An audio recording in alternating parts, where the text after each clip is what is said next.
Let's start with Erickson's theory. Take a moment and decide what should go in that blank. Psychoanalytic, psychodynamic, psychosexual, psychosocial. Certainly one of those. Hopefully you're saying loudly, psychosocial.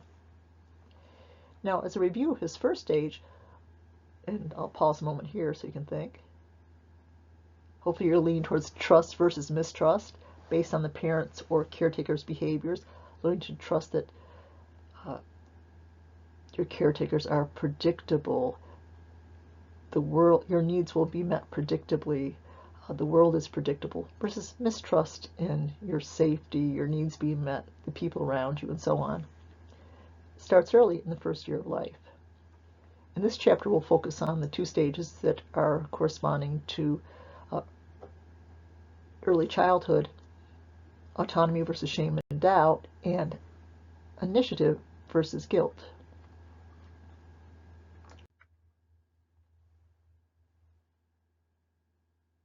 We should also note, of course, that since the stage early childhood goes to 2 to 6, and autonomy stage is year 2, it straddles both the previous chapter, infancy and toddlerhood, that is the toddlerhood part of it, and early childhood.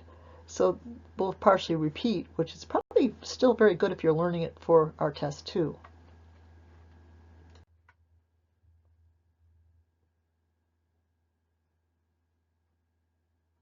Many of the great psychologists worked through their entire life, so the pictures we associate with them are typically in very late adulthood. I did enjoy finding one in the age side of this slide showing a still older but still vigorous Erik Erikson. Our next topic will be social development. Erik Erikson was a student of Sigmund Freud and became very well known in his own right. Freud's theory stages are often termed psychosexual, whereas Erikson's stages are termed psychosocial. Do you know how many stages would be in Erikson's theory? 6? No, actually it would be 8. Now in this class, I'll only ask you to know a few. The first one and 1 or 2 that are most likely associated with your current age. But right now let's focus on the first stage. This would have the format of all future stages as well, a good possible outcome versus the bad. In the first year is a stage of trust versus mistrust. Depending on the parenting or caretaker's behaviors, the child will learn to trust the world, people, and them. For example, if when a child cries, they're typically comforted quickly, the child will learn trust. If they're hungry and they're fed quickly, they'll learn trust. If they're wet and if they're changed quickly, they'll learn trust. But if a child lays there and hungry or crying from being needed for change, cries and sometimes gets their needs met, sometimes doesn't, sometimes promptly, maybe sometimes for a very extended time, that child will learn to mistrust the world, people, and in particular, their parents. Erikson's second stage, as we just noted, was autonomy versus shame and doubt. If you're not familiar with the word autonomy, no problem, but it's a good college level vocabulary word, so if you don't have it, you should add it and own it. So autonomy means be able to do it yourself. It means to self-ability. So stage of self-ability versus shame when you don't do it or doubt that you can do it at all. This is the age of terrible twos, which, by the way, not every child goes through. The terrible twos, when you get the tantrums, the highly negativistic moments, the no becoming the favorite word, followed by perhaps me do, and perhaps also mine. So with autonomy, they're going to assert their own independence. So parents want to allow them to do what they're capable of doing safely on their own, with often support, or in other words, we call it scaffolding. The shame and doubt, fear you're not able to do it. Shame when perhaps literally, as in toilet training, you mess up. So the conflict that may or may not occur during the stage will be minimized and ending by the stage end. I love this little picture I attached to here, definitely reflecting the negativistic moments of the stage for one child.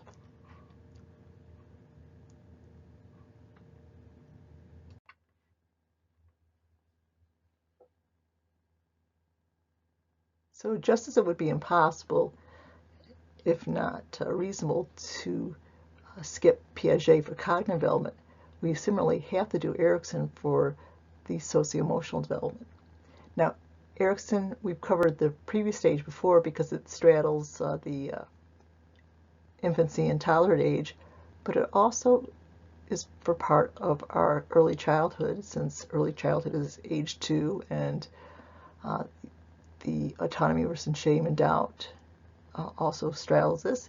So let's just do a quick review. So autonomy versus shame and doubt. Autonomy means they can do for themselves.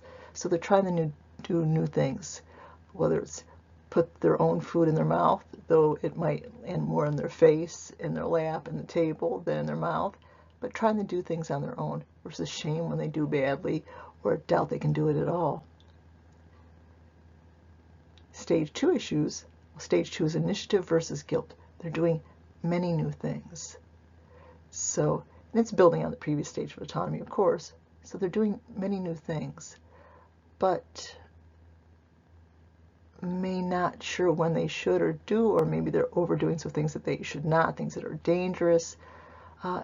Guilt over possible bad outcomes, guilt over failure, maybe guilt over not doing something like, why aren't you dressed yet? We're leaving, or what have you. So the goal would be find a balance between what that child can do and should do versus providing structure so they don't extend themselves too far to do something that's too risky, either psychologically maybe or dangerously. So obviously the parent can't let the child do everything they want at any age, especially this age.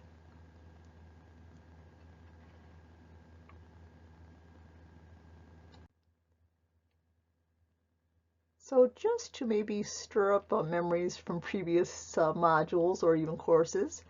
So Erikson was a student of whom? And what was his orientation? Psycho something. And clearly he's a stage theorist. So does that mean he has a continuous or a discontinuous viewpoint of development? So see if you can answer those 3 questions before you go on.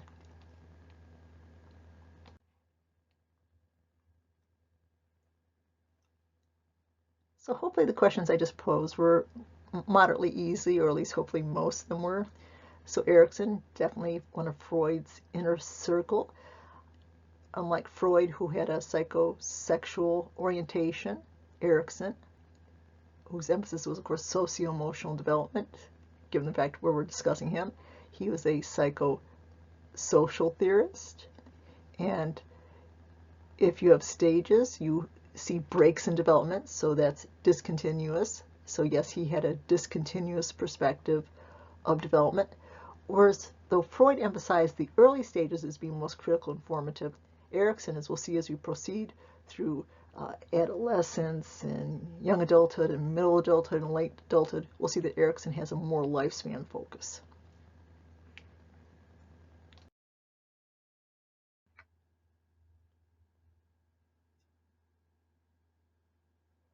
Some of the favorite phrases of the child in the autonomy versus shame and doubt stage capture where they are mentally. Favorite words might include no, even to things that they're interested in, or me do.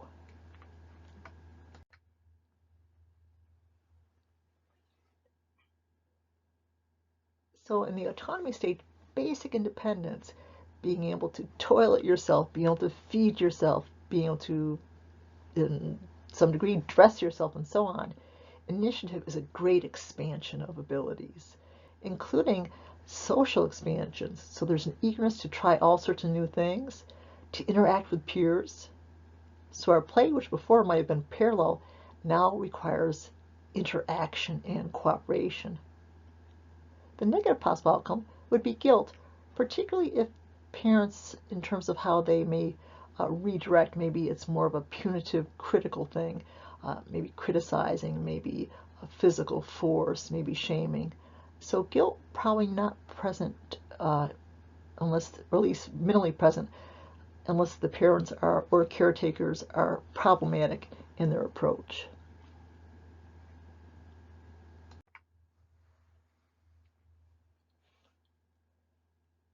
A child's degree of initiative in no small part relates to their degree of self-esteem. Now, most children tend to overrate their ability in terms of what they can eat. I can remember one Thanksgiving one, they have the entire turkey thigh, and obviously my grandmother laughed at that and showed me afterwards, you know, weren't anywhere close. So what they can eat, what they can lift, what they know. So very poor at estimating their own level of skills and abilities, which could potentially get them into dangerous situations. Now, how can parents support this initiative? How can parents contribute to self-esteem?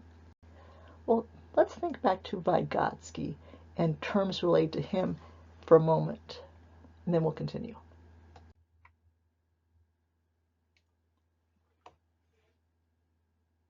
So perhaps the term zone of proximal development, that which a child can do with help.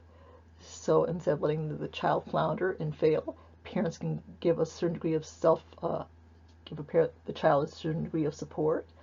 They can scaffold their abilities. Another thing that the parents can do, this might surprise you, is do not praise your child for smart. Oh, you're so smart. Praise them for effort. Because if a child does a task and fails, they might not be called smart anymore. They might enjoy being called smart. But if you always praise your child for, oh, you work so hard, I am so impressed, even if they fail at the goal, they still did the effort. So maybe in college the outcome is more important than the effort, but for children that are developing, research is clear: praise effort, not smartness or intelligence.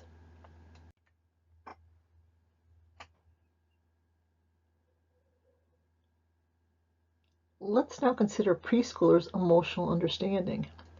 Preschoolers can do a lot of things in terms of moral and emotional understanding.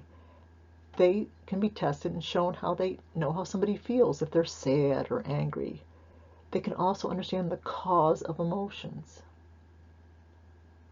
They can also feel empathy and sympathy, particularly if the person is seriously injured versus has a little boo-boo. Experiments have looked at that. They will offer comfort to somebody in distress, reflecting the picture. Interestingly, they also dislike someone if that person treats another person badly.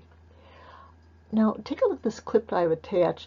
It really does relate to infancy, not early childhood, but I want to show you how early the understanding of morality develops and how it can be studied experimentally. Do not be surprised if you see a question on your lecture quiz on this. If you watch it from the beginning until about 4 minutes, you'll be able to answer the question. If you want to watch more than that, the full clip of 12 and a half minutes, great. If not, you'll be good if you watch at least the first 4 minutes.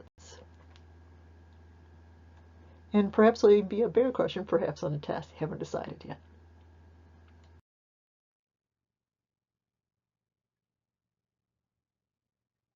I would also say, as I look more at this study, which I like a lot, it may make a wonderful short answer question for test 2.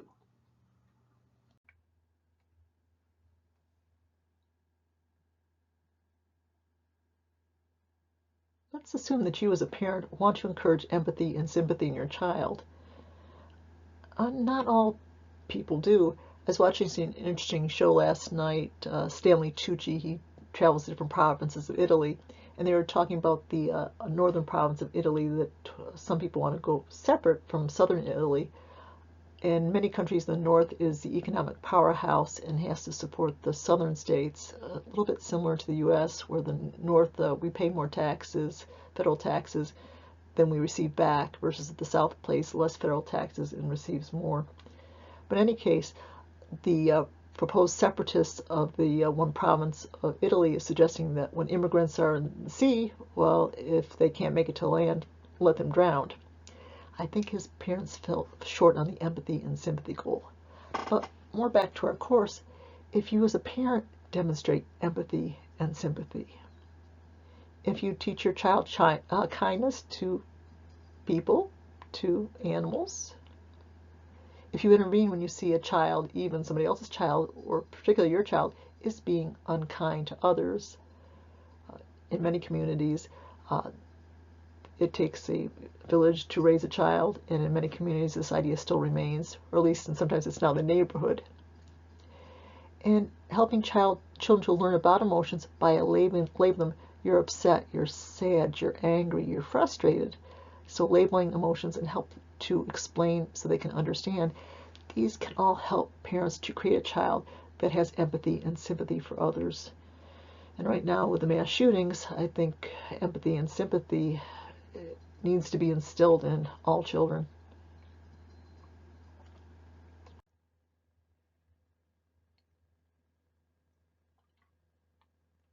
So let's consider sexual development in early childhood.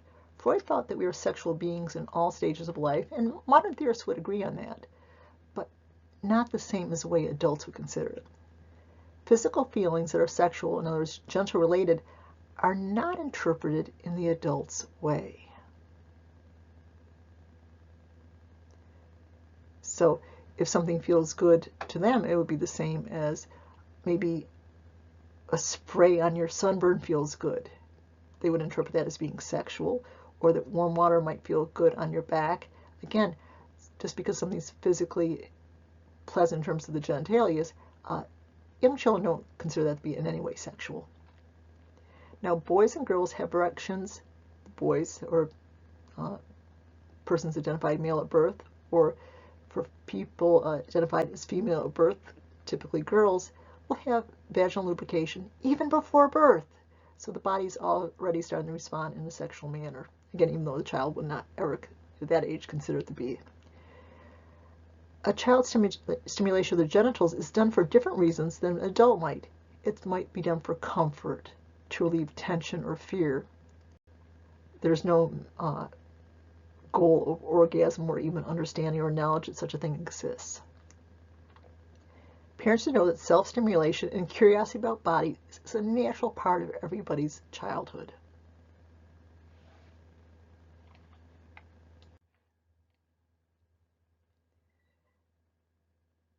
So if a parent maybe walks into a child in their bedroom and the child self-stimulating, the parent's reaction is very important and can have a lifelong impact. Horror, screaming, yelling, problematic, traumatizing. So maybe the parent will talk about behaviors that are okay in public versus private. You don't shower in public, do you typically? Unless they have a public pool, fine. Perhaps you don't go to the bathroom in public, or you don't whatever in public. So teach them public versus private. And also start introducing proper terminology. So at a certain point, the term penis should be introduced, and sooner rather than later. Now, I find it interesting when I teach human sexuality, everybody can identify the penis, that's a penis. But if I ask my students who are 18 or in their 20s, 30s, 40s, what is the term for a female's outer genitalia, which you should be teaching the girl, most are at a total loss, or they give me a totally wrong answer, the vagina. The outer genitalia is the vagina. No, vagina is a collapsed tubular structure. So the girl should be taught that her outer genitalia is her vulva, V-U-L-V-A, vulva. So that includes the outer labia, the inner labia, the clitoris, the perianum, the vaginal orifice. So teaching proper terminology is important, because how will the child be able to communicate? And also, if a part of the body is something wrong with it that cannot be named, it cannot be spoken aloud, like from Harry Potter, you cannot speak the name aloud. It's kind of conveying a message. It's also good at this point to start telling the child that other people cannot touch this area, and the parents should be alerted if other people are trying to touch this area. So this is all part of, hopefully, normal childhood education.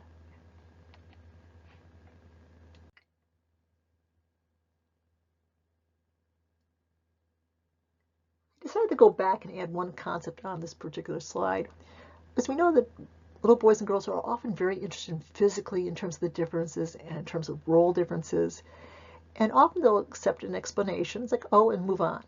But if a child keeps asking that same question about differences in perhaps boys and girls, or focus on the genitalia, and they don't accept the answers, that could be problematic.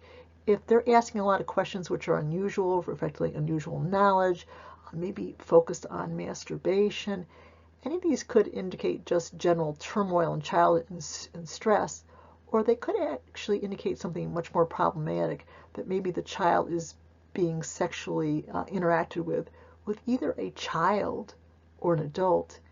And if they're being interacted with sexually, by our viewpoint, of a child of similar age, that would maybe suggest that that child has been interacted with sexually by somebody else.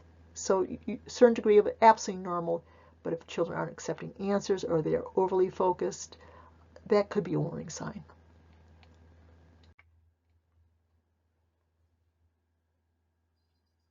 Our next topic will be play, starting with gender preferences in play. Now, many of our topics cross cognitive, physical, and socio-emotional development, so play has all three. The topic of parenting. Clearly, I hope parents are not only looking for the socio-emotional development of their child, but also protecting and promoting physical development and cognitive development, and so on. So again, rather than hitting a given topic in all three topics, we're going to just shunt them to the one that seems to make the most best. And sometimes it's very close in terms of where a particular topic should land in that particular age. But anyway, let's go back to where we were. Gender preferences in play. To generalize, girls more often like socio-dramatic play. Characters taking care of one another, looking after one another. Boys, especially rough and tumble play, where objects with wheels are being flown about, rolled about, and so on. But both promote emotional understanding, and both can promote self-regulation, the control of one's emotions.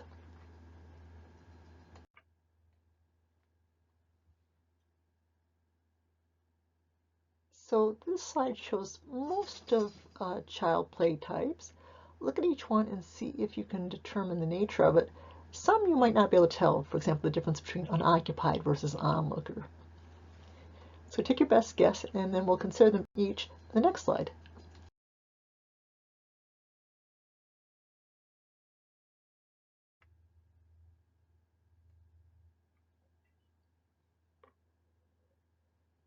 Let's build on the concept of imaginative play introduced in the previous slide. You should know that imaginative play is also called pretend play or make-believe. So pretend, make-believe, imaginative, we'll all use interchangeably. Surprisingly, begins or not, begins as early as 1.5 years to 24 months, depending on the child. So the teddy bear can be a character. The puppet can be a character. The unicorn can be a character if it's an older child, and so on. There can be two-headed monsters and blue hippos, whatever. So we would expect this to occur.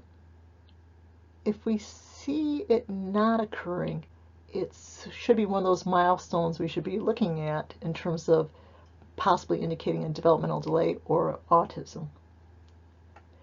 Now, this make-believe, pretend, imaginative play is important to both cognitive learning as well as the socio-emotional learning, and will help the child to acquire better self-regulation. They can start putting themselves in the places of other beings, whether it's the blue hippo or in the bottom, maybe a pirate. Now, a little bit later on the process, beginning 4 or after, sociodramatic. This, you need another person who's going to be in on the plot line with you. So it might be the teddy bear who's going to be your patient, or it might be a fellow pirate. But anyway, coordination with others, either humans or other make-believe beings such as teddy bears.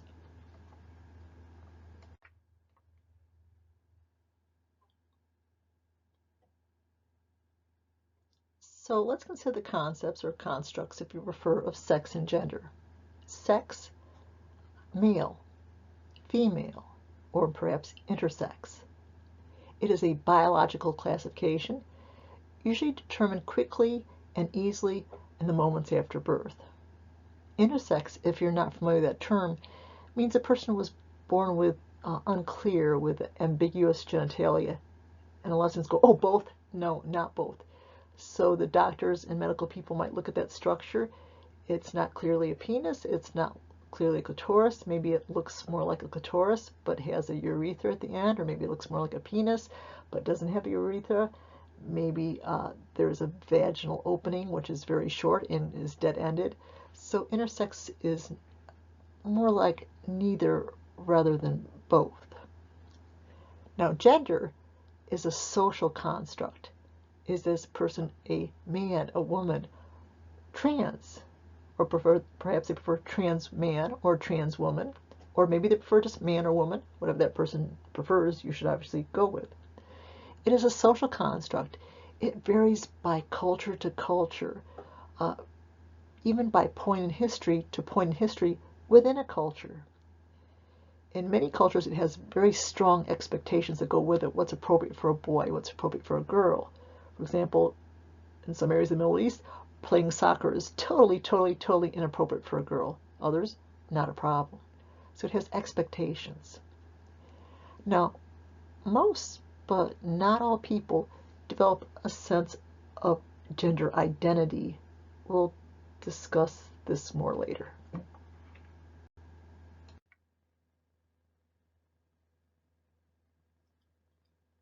So let's consider the development of gender in early childhood.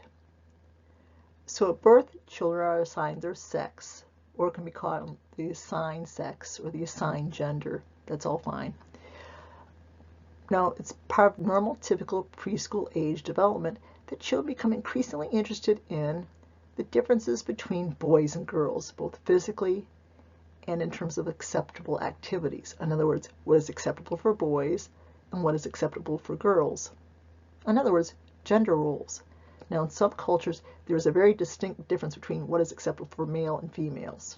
Maybe in one culture, farming is male, another culture, farming is female, and so on. But most cultures have a certain degree of distinction between male and acceptable female activities. Our culture is increasingly losing those distinctions. So either sex can cook or house clean or drive, and so on. Gender identity is usually followed by gender constancy.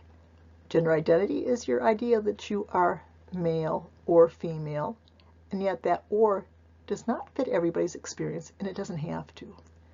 So usually by the third birthday, a child can say, I'm a boy, I'm a girl. Now, it usually matches their gender assigned at birth, their sex assigned at birth, but it does not have to. It does not necessarily match. But most children can self-identify. After gender identity, usually there's gender constancy.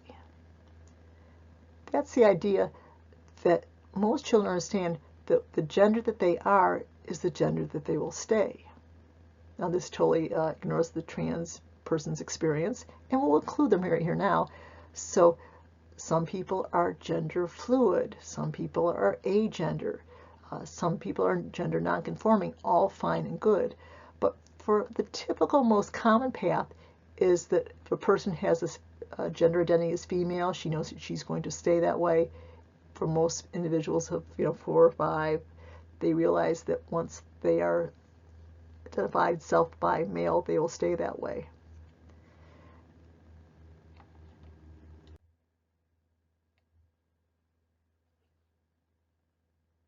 So very typically, after the child has gender identity and they're developing gender constancy, there's often an avoidance of behaviors that are considered to be part of the other person's gender.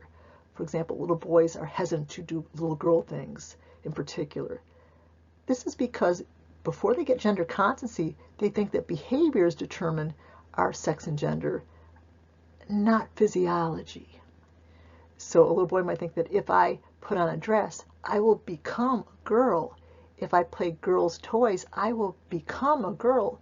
Because when mommy or daddy meet a stranger and correctly identify their gender, of course mommy and daddy aren't looking at the person's genitalia, so the child is thinking of the cues that are used, such as, dress, long hair, short hair, purse, no purse, are the things that determine one's gender. So it kind of makes sense that they would be maybe hesitant to engage in behaviors associated with the other gender. Now consider by age 4 or 5, we said that children are learning gender constancy, and most children will usually follow the gender roles of their culture. And it's interesting that little boys in particular are shaped more by, and actually little girls too, are shaped more by dad than by mom. So usually the dad of many families is the one who keeps gender conformity and gender roles. So he's more likely to adjust a little boy's behavior who's looking at girls' dolls or girls' barrettes or girls' clothing. Moms are usually much more let the child play sort of thing. Many dads expect little boys to act in boy-appropriate ways, whatever that exactly means. And interestingly, if we look at girls' femininity, girls that are rated the most feminine usually have the most masculine fathers. Again, apparently dads are playing a much stronger role in this process than moms.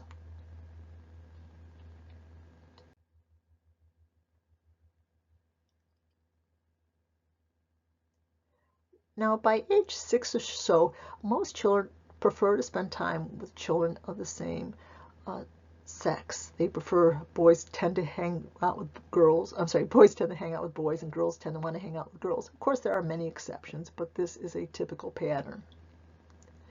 Now, we mentioned gender roles, those roles that are associated with what do we expect a boy to girl, what do we expect a girl to do, what do we expect men to do, what do we expect women to do. So how are these gender roles learned so uniformly? Well, we'll consider that on the next slide. But you might want to note that the gender role process begins often seconds after birth. Consider a study in which people are shown a baby dressed in either a young baby dressed in blue or pink, and they're asked to describe this child. Now, boy babies and girl babies look interchangeable unless you are changing diapers. So if that child is wearing blue, they'll say strong, active, and such and forth. That same child dressed in pink is delicate and pretty and so on. So just by looking at the cues given, people will start to differentially treat children, and parents unknowingly or knowingly play a role in this process too. So this process of learning gender roles and having expectations based on gender begins right after birth.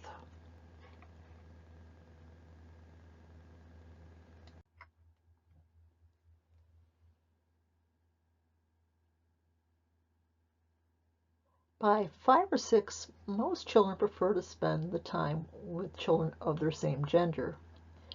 Now, for a child that may be on the trans spectrum, they would prefer to spend time with children that are assigned the birth sex that they see themselves to be and experience themselves to be. So maybe a child that was assigned boy at birth who has trans feelings and may eventually move in the trans direction, that child may well want to spend time with girls or vice versa. So it's still consistent. So the gender that children perceive themselves to be is typically the gender that they wish to spend their time with.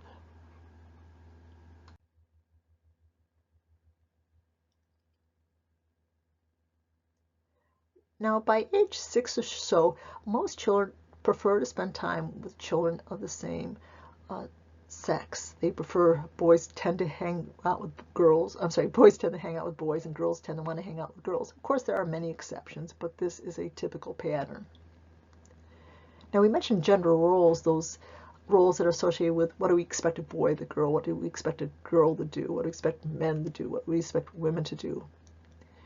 So how are these gender roles learned so uniformly? Well, we'll consider that on the next slide.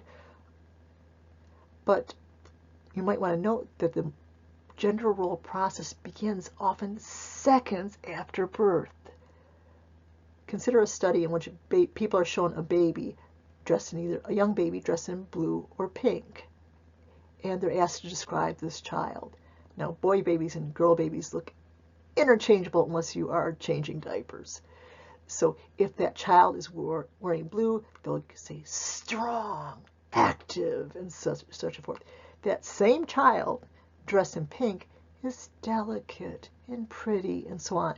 So just by looking at the cues given, people will start to differentially treat children, and parents unknowingly or knowingly play a role in this process too. So this process of learning gender roles and having expectations based on gender begins right after birth.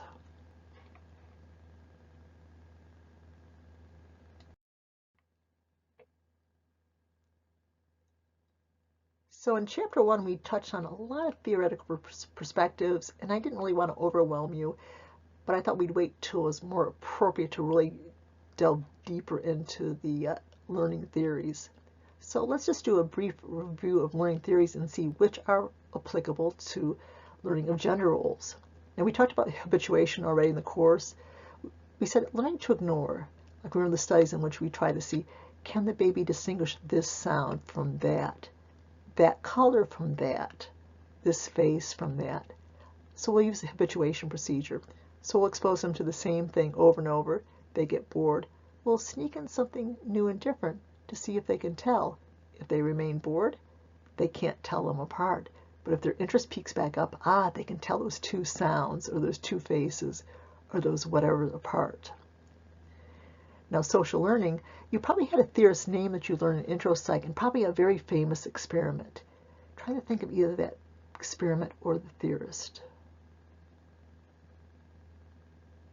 Well, you might be thinking of the famous Bobo doll experiment, and the theorist, his name definitely began with a B. Hopefully you're thinking of perhaps, not pictured below though, Albert Bandura.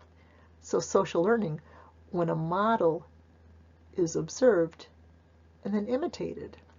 So it's also called not only social learning, but learning through imitation or learning through modeling. Or to make it more complex, sometimes it's called cognitive social learning. Okay? Classical conditioning, when two stimuli are paired over and over, and one of them has to be a stimuli that induces a reflexive behavior. So you might think of in Pavlovian conditioning, the bell and the meat, two stimuli were paired over and over. And remember, classical conditioning requires a reflexive behavior. Now, do you remember the other name for classical conditioning? Hint, it reflects the individual's name. On you for saying Pavlovian conditioning? Great. So classical, same thing as Pavlovian. Operant conditioning, that is when behaviors are either reinforced or punished. Which theorist below? Hopefully you're recognizing on the far right, B.F. Skinner. Now I didn't mention the theorist in the middle. Remember with little Albert. Hopefully you might remember John B. Watson. And was he a classical conditioning guy or an operant? Hopefully you're going with classical conditioning. So we've attached 3 names. We've learned alternate name for some of these. So take a moment and decide which types of learning do you think would be involved in the learning of gender roles.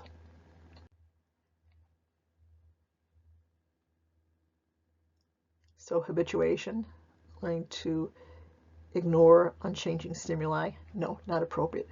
Social learning, when a model is observed and imitated, absolutely, definitely. So maybe imitating daddy cooking or mommy cooking, pushing around their little fake lawnmower around the house, easy bake oven, what have you. So social learning, absolutely positively. How about classical conditioning? No, that's reflexive behaviors, no choice. Pavlov's dog, for example, can't decide not to drool on conditioning day. So that's just to do with reflexive behaviors. Operant conditioning, we said, or in other words, I don't know if we did say it, instrumental conditioning, the same thing. Reinforcement of certain behaviors or punishment of others. Oh, absolutely. For example, we know that dads tend to punish perhaps boys that engage in stereotypically feminine behaviors. Or maybe dad rewards the girl when she puts on lipstick like mommy, but maybe punishes the little boy when he puts on lipstick like mommy. So operant conditioning through reinforcement and punishment, absolutely. Classical conditioning, absolutely not. Social learning, absolutely positively. And habituation, basically, absolutely not.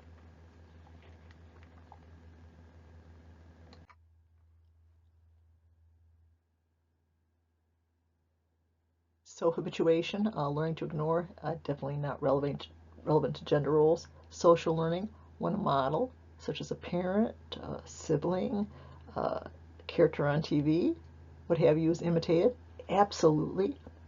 Classical conditioning, requiring the presence of reflexive behaviors, absolutely not. Operant conditioning, which involves punishment of correct behaviors, perhaps in one family, gender-conforming behaviors, maybe reinforcement, rewarding of behaviors typically associated with that gender, especially in cultures that have strong gender role differences between the sexes. Okay, absolutely. So by far the only one that does not apply, well actually the only two that do not apply would be habituation and classical conditioning. Hopefully that was easy for you. If not, just review it and think about it, and it will be.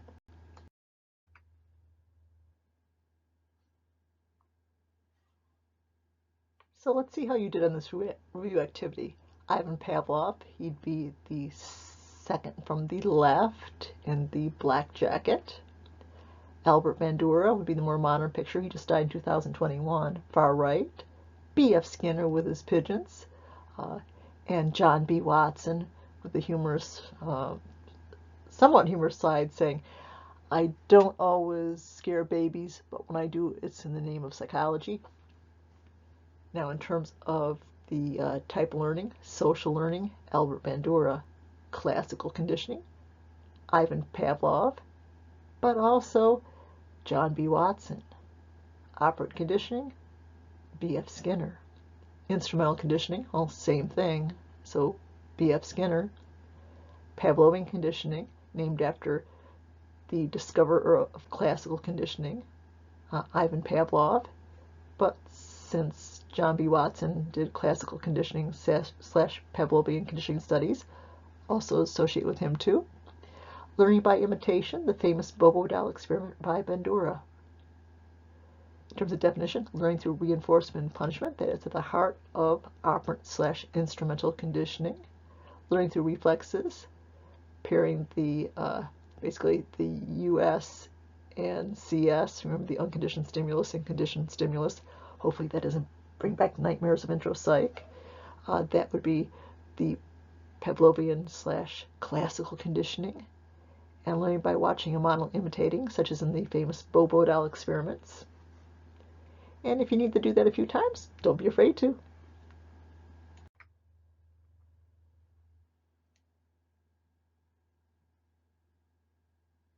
Most people develop a clear sense of being male or female, but that certainly does not describe everybody's experience. Some people experience fluctuations, feeling more male sometimes or more female other times. Other people may not feel a strong feeling of gender at any time. So not everybody develops gender identity. It's often, but not always, consistent with one's assigned sex at birth. If it is consistent to the sex assigned at birth, I'll pause here, alarming the dogs.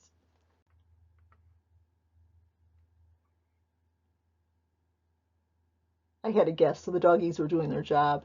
During COVID, when I was teaching live, my students got to meet my foster dogs. These two are I fostered through Hope Rescue, which I highly recommend if you don't have the time or the life or the space to have a dog. You can assist rescues and be helpful. So anyway, let's see. So we said that the gender is often, but not necessarily always, consistent with the person's sex. Now, if you're assigned a sex at birth and your gender identity matches that sex, believe it or not, there's a term for that. It's cis. You're cis or you're cisgendered. Now, people who are assigned one sex at birth, but that does not match their gender identity, they're somewhere on the trans spectrum, and there's quite a few different names, and of course use the term that the person prefers. We should also note, and we mentioned this before briefly, not everybody has a fixed gender. Some people are descendants of gender fluid. It varies somewhat by day to day. And not everyone has a singular unified sense of genders, so they might prefer they or them, or maybe they with a ZE. So again, it's okay to ask, it's okay to share your gender.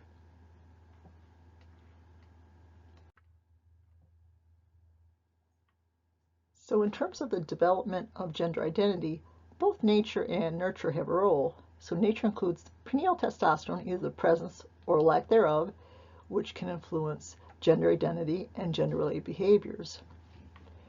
Now, you might have noticed that there are many more trans people currently than in the past.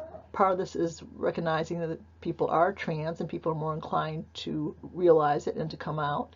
In the past, there was no one that a trans person could turn to. There was no community. Now we have the internet, which is great in terms of finding community and people that are like you. But in the past, there are many more trans woman, trans female people than trans male. And it's currently, in the last maybe 5 years, flipping. So people that were assigned female at birth but have a male gender identity, in other words, trans men, are much more common. And I find it interesting that so many people muse when they're talking about it in terms of perhaps why.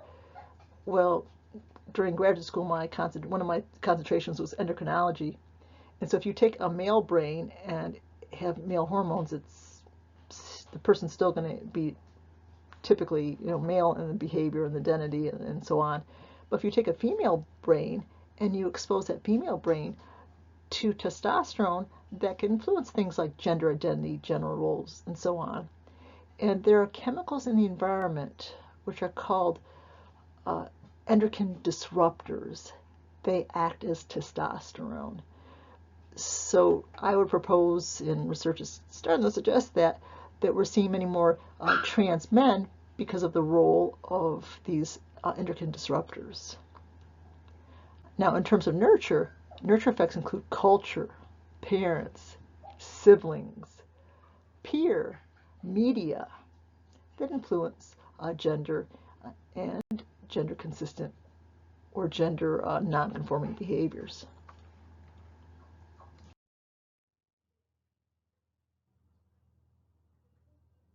Some cultures believe that there's large innate differences between men and women, others not nearly as much. The U.S. is somewhere in the middle, but moving towards the direction of trying to minimize differences. If you consider the Scandinavian countries, they're some of the countries with the least distinct gender roles. I was recently watching an old Adam 12 episode with my father. I go over there and watch old TV with him sometimes. And at that point, in the late 60s and early 70s, the only police officers in the forces were meter maids, so they had no active duty per se. And obviously there were no women in the military. Now in the U.S. we do have women in the military, women police officers, women firefighters, and so on. Consider a culture that is has very distinct gender roles, that of Saudi Arabia, also a particularly oppressive society. The picture of the person below, Lujan Hathali, and I'm probably mispronouncing her name, she was one of the women who led the battle for women to be able to drive vehicles in Saudi Arabia. That was not a right. So at this point, women can drive in Saudi Arabia, largely due to her efforts. She was jailed for it. Due to the efforts of President Biden, she was released for jail, and now she's in house arrest, which is still better than jail. So again, societies can either maximize or minimize gender differences.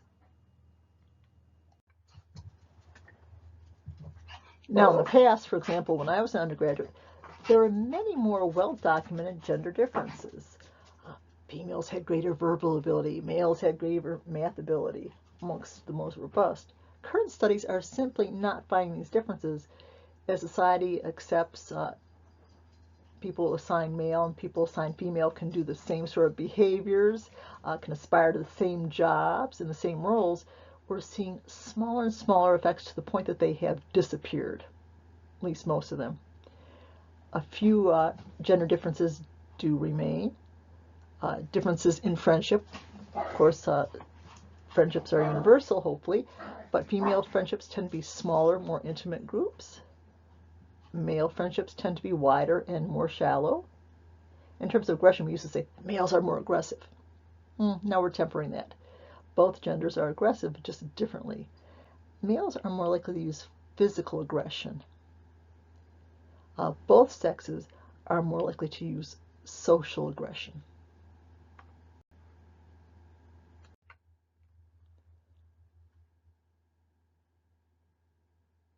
Trans children may experience a psychological disorder called gender dysphoria.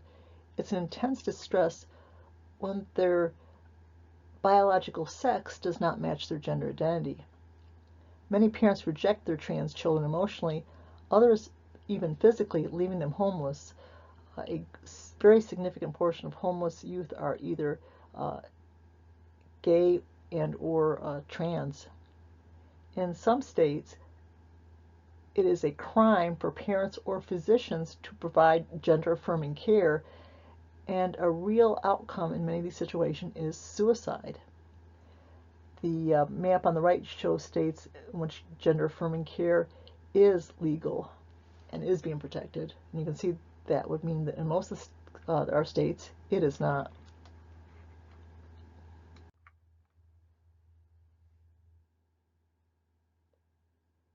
In 2015, when gay marriage became legal in this country, many LGBTQ plus people and their allies were overjoyed and thought that discrimination would slowly subside against the LGBTQ plus population. But in the last few years, there's been a massive ramping up against I'll just say gay legislation and violence. For example, in 2023, 75 different anti-LGBTQ plus bills actually were passed. So again, last year 75 alone were passed, and the most common single category, 21 of those, were specifically focused on gender-affirming care for transgender youth. And again, placing trans kids at huge risk of psychological harm, such as gender dysphoria, or even at risk of suicide. And again, research is definitely not supporting this line of legislation.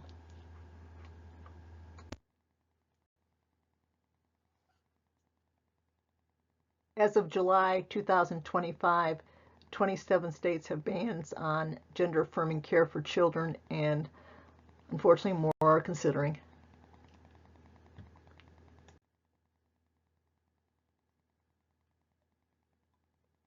On the map shown, green are states with no bans, red are states with full bans, and orange are states that are now actively considering bans.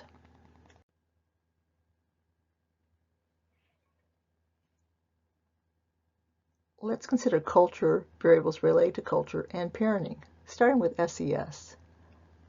Take a moment. Do you know the acronym? Hopefully you're saying in your mind, socioeconomic status. It's very similar to class, but it's a preferable term and it's more encompassing. SES and culture strongly impact parenting styles. We'll consider parenting styles a few slides down the road. African American, Hispanic, and Asian parents tend to be more authoritarian in their style as compared to authoritative. Again, terms to be explained very soon. Immigrants often, and lower SES individuals, are more of a part of a collectivistic culture, and collectivistic cultures emphasize obedience and compliance, and also a focus on what is good for the good of particularly of the family versus the individual. Mainstream American culture is individualistic. We're focusing on what is good for us. So the decisions are made in terms of job, in terms of school, in terms of where you live, often based on what's good for you, not necessarily what's best for your entire family unit or community. So these factors, again, can strongly impact in parenting styles.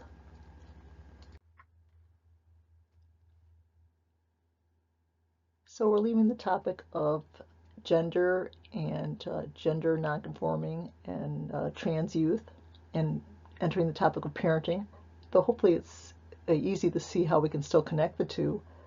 Many of my own students have shared that my gender nonconforming or gender fluid students have shared that they cannot use their correct name. They're forced to use their dead name. They have to conform to their parents' expectations to even be permitted to live in the same house. So again, it's very easy to connect these two topics. But again, we're moving on and looking at parenting in general.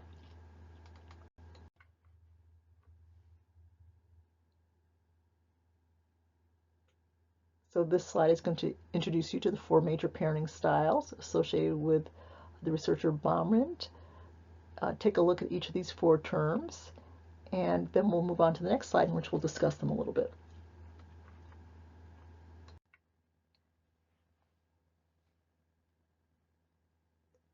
The previous slide alluded to parenting styles, so let's discuss it now. Baumrind offers the most accepted and used parental style model. She mentions 4 styles: authoritarian, authoritative, permissive, and uninvolved. Let's see what's involved in each one. They differ in 2 dimensions, the dimension being warmth and obedience/control.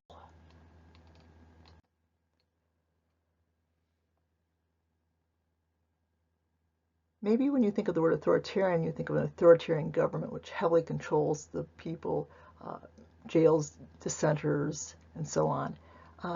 We probably have a negative connotation, and for some reasons, perhaps you should. The authoritarian parents are high in control. The child is supervised. They know what's acceptable and what is not. Obedience is stressed and expected. These parents are also low in warmth.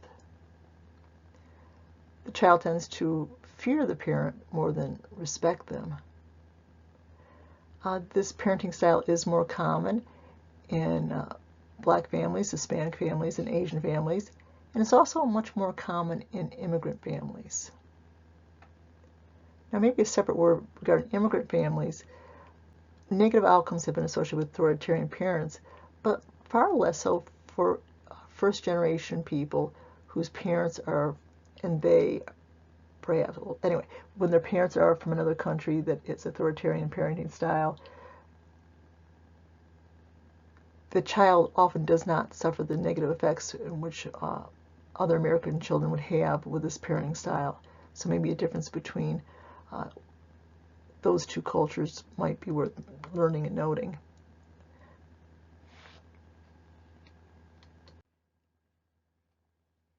So let's consider permissive parenting next. Permissive parenting is low in control and high in warmth. The parent is more like a friend than an authority figure. Big problem. Many parents think this is the desirable parenting style where you're your child's friend. Well, no, the child probably has friends. The child needs a parent. Children with this style may fail to learn self-discipline. They're controlled by others, not by their own morals and judgments and values. And they also may feel insecure because they don't know the limits, and they might feel inclined to be constantly testing limits. Now, a word that's similar to authoritarian is authoritative, but very different in outcome and style. An authoritative parent is high in control. They have expectations, but they're also highly warm. And by far, the best outcomes from American-born children of non-immigrant parents is associated with authoritative parenting. Now, the last one obviously is not desirable, uninvolved. This parent is low in control and low in warmth. Basically, they're a non-parent, but technically the parent. The child often runs amok, gets involved perhaps with the wrong crowd of kids, often does very poor academically, and is a high risk of becoming a PINS child. And I don't know if you know the term PINS. It's a social services term and a judicial term. Persons in need of supervision. So since the parents are failing so overwhelmingly in their task, the court system has now stepped in.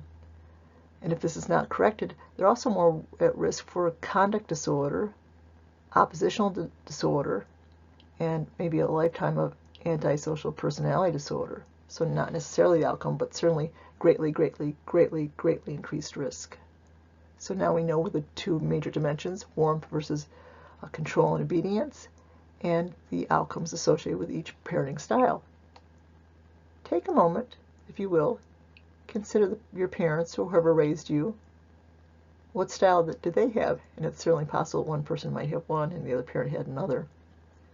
And if you do plan on having children, or if you don't, what style do you think you would lean towards?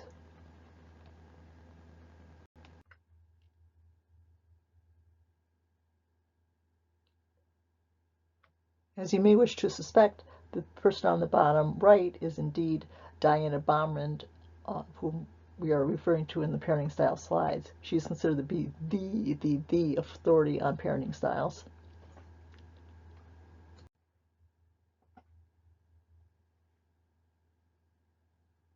So some parents will explain the reasons behind the rules.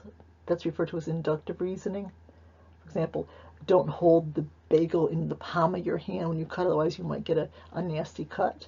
Other parents will just say, do what I say, or do it, or no back talking. Which type of parent is most likely to use inductive reasoning? And remember, two parents are very low in control and rules, so it probably wouldn't be one of them.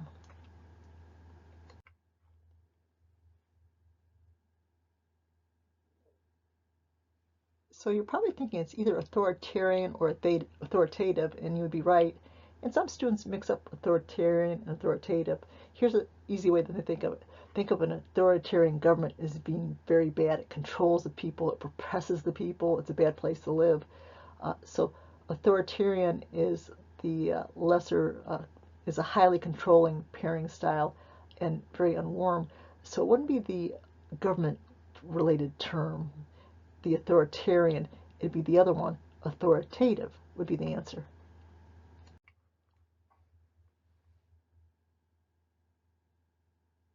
Let's consider the problems specifically with physical punishment. Now, punishment does not have to be physical, it can be verbal, obviously, but let's focus on physical punishment. It can create strong negative emotions towards the self and towards the parent. If you consider the parent, what sort of emotions? Probably first fear and then maybe anger. It models aggression. It says that it's okay to hit somebody if you feel you're right or you feel you're bigger. Now, what happens when your parent is old and frail and now that child that used to be physically disciplined is angry with that parent? Tables might turn. If you look at most bullies, almost every bully received physical punishment in their home by one or both parents. And physical punishment is bad for not only the child being physically punished, but for those around them. Consider bullies. Bullying is obviously bad for the victim, but it's also very bad for the bully. Research generally suggests that by age 21, most bullies have spent time in jail. So clearly it did not serve them well, and clearly being victimized by a bully does not serve anyone either. Which parenting style is most likely to use physical punishment? Consider that for a moment.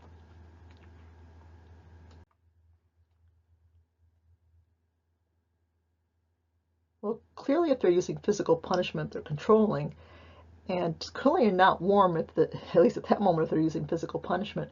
So it's back to is it authoritative or authoritarian?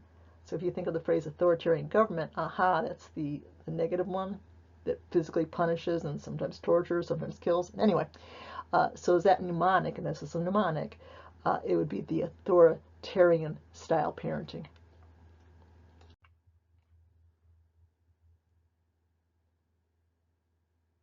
Now, occasionally you get authoritarian parents that will quote the Bible and say, well, spare the rod, spoil the child, which is actually not a Bible phrase at all. It's actually a 16th century poem by Samuel Butler, and I put down below. So, not biblical.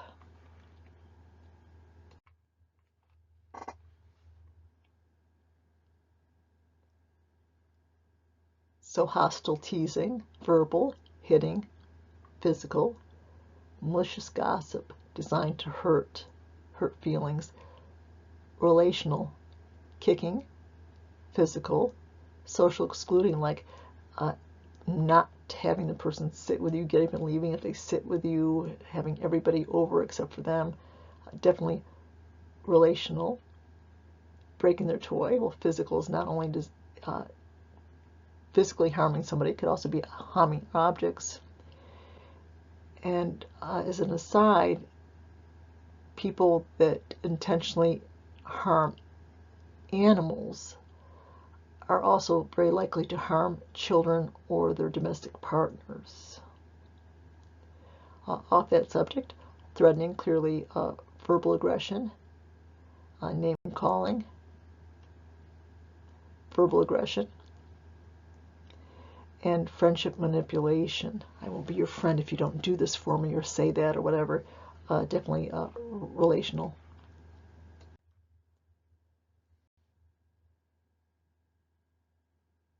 So we saw that children that are physically disciplined are more likely to behave in an aggressive manner themselves. And some other children also, of course, do act aggressively too. Aggression tends to take three forms in children: physical, verbal, or relational. Consider these examples and see if it jumps out at you which is which, and then double check with the answer icon.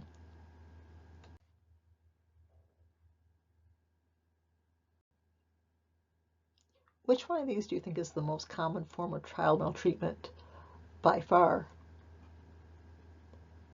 If you're thinking neglect, you're correct. Approximately 80% of all child maltreatment is neglect.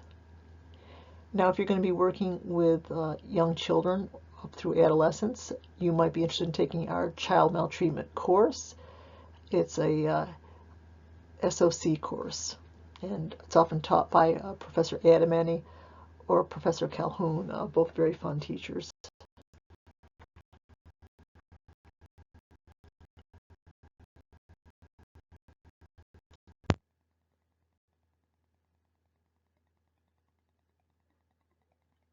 So as you might suspect, the most common form of child maltreatment would be neglect.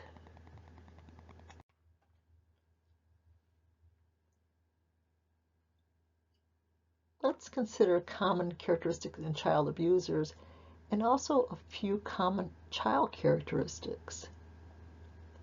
The child abuser tends to be immature and easily frustrated when they become irritated, when they become frustrated. They often blame others or maybe even physically take their frustrations out on others. So a bad day at work can result in abusive behavior towards the partner and or the children and or the dog. They often have unrealistic expectations about what a child is capable of a given age. So they become maybe enraged when a child doesn't do something when that child is just plain not able to do it. These are all very common characteristics. Let's now consider child characteristics. This way in no way implies that the child is in any way responsible for their victimization. But certain children are more likely to get targeted. Interestingly, sometimes only one child is targeted. That child might become the scapegoat.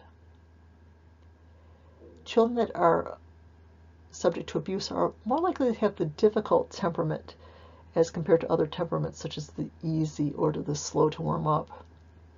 Disabled children, whether it's intellectually or emotionally or physically, disabled children are also much more likely to be abused by a parent, especially a parent that's easily frustrated.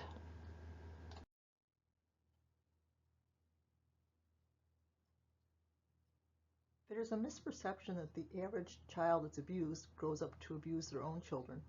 While they are at significantly increased risk, the average abuser, most abusers in other words, do not grow up to abuse their own children.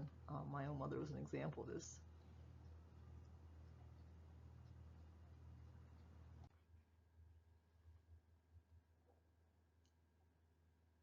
So once abuse or neglect has been documented, there's typically a social worker that's involved with that particular family, assuming the children can still remain at that particular family situation. But are there other resources? Most definitely. Healthy Families in America, it is, the slide indicates, is the leading source of in-home support for families that are at risk of abuse and or neglect.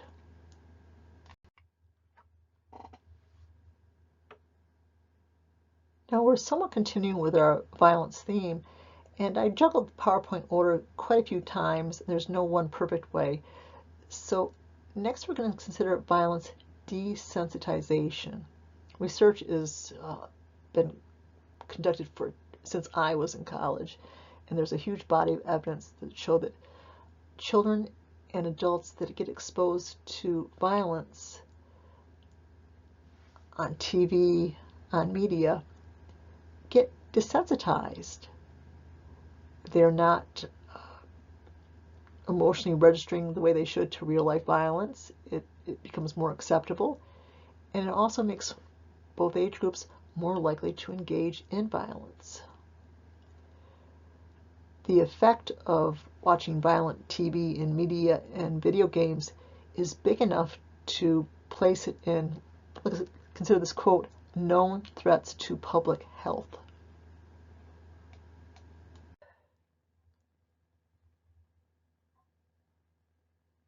Unfortunately, many parents, through either necessity or just lifestyle habit, tend to use things like the TV or social media, games that students can play on their phones, devices, as basically babysitters, and not good cognitively for the child, not good socio-emotionally for the child. And you can see what the AAP says on desirable amount of exposure to screens of any kind. And just as a refresher, what did AAP stand for again?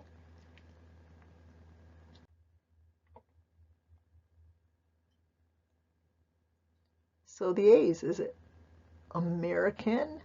Is it Association? Is it Academy? Well, hopefully you're tempted by the American Academy of Pediatrics.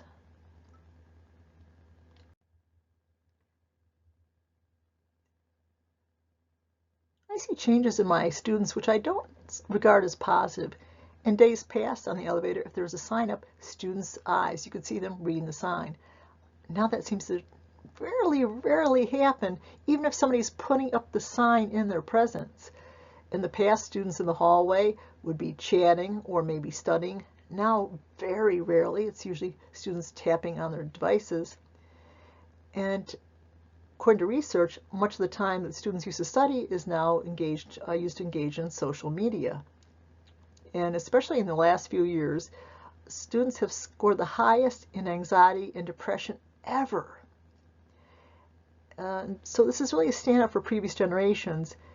And we do know that high social media use is definitely associated with increased anxiety and increased depression, as well as the depression disorders and anxiety disorders.